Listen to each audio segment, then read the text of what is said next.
If you've ever shared an idea in a meeting and felt like it disappeared into the air, this is for you. You explain the idea. Maybe it's thoughtful. Maybe it could genuinely help the team. But people barely react. Someone says, "Interesting," and then the meeting moves on. That does not always mean your idea was bad. Sometimes it means you introduced it the wrong way. Here's the mistake most people make. They start with too much explanation. They say, "So, I was thinking about something the other day, and I'm not sure if this makes sense, but maybe we could possibly look at changing the way we handle the process." By the time they get to the actual point, people are already confused or distracted. In a meeting, attention is limited. People are listening for one thing first. Why should I care? So if you want your idea taken seriously, don't start with the idea. Start with the problem. A strong meeting contribution usually has 3 parts: problem, impact, recommendation. First, name the problem. One issue I'm noticing is that our follow-up process is inconsistent. Second, explain the impact. That means some leads are getting contacted quickly, while others are waiting several days. Third, give your recommendation.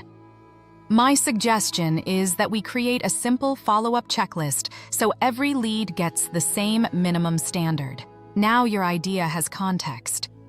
It does not sound like a random suggestion. It sounds like a solution. Here's the phrase. One issue I'm noticing is A. The impact is B. My suggestion is C because it would help us D. Let's make it more real. Instead of saying, "I think we should use a new project tracker," say, "One issue I'm noticing is that project updates are spread across messages, emails, and meetings. The impact is that people are spending extra time just figuring out what changed. My suggestion is that we use one project tracker as the single place for updates because it would make ownership and deadlines easier to see." That sounds much more serious. Why? Because you are not asking people to care about your idea.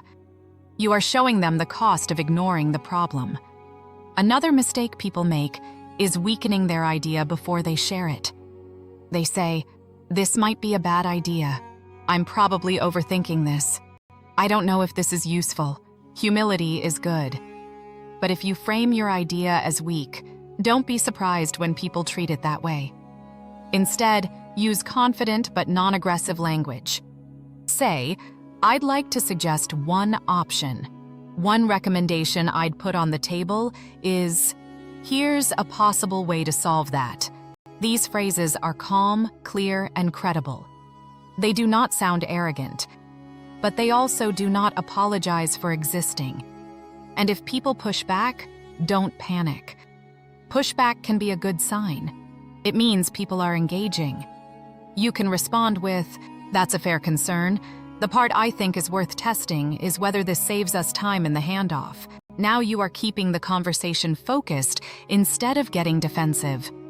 The takeaway is this: ideas get taken seriously when they are attached to a problem people already care about.